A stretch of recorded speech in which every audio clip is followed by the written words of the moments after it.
How to talk to your guides. First, you have all you need. And until and unless you realize that, you'll always be asking, how do I get my guides to talk to me? Or how do I talk to my guides? Now, I just recently realized that I had severed the tie to my guides because I was soliciting rather than being grateful. I was asking for answers I already had.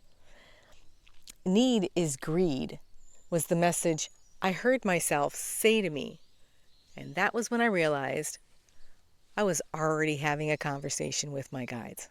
My guides are always there, as are my ancestors, my spirits, anyone available. And they're all available to assist me during my efforts here in the third dimension, just like they are for you. Your guides are always talking and giving you information. You're unable to hear them because you're too busy asking instead of listening.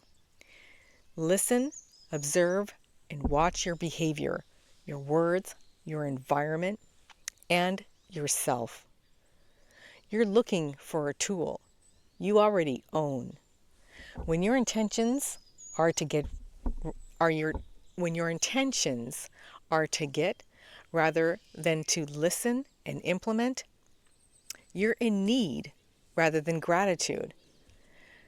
You already own everything that you need to navigate this life successfully. And your guides are constantly giving you instructions to implement and use the skills and talents you already own. And they're at your disposal anytime you want, for any reason.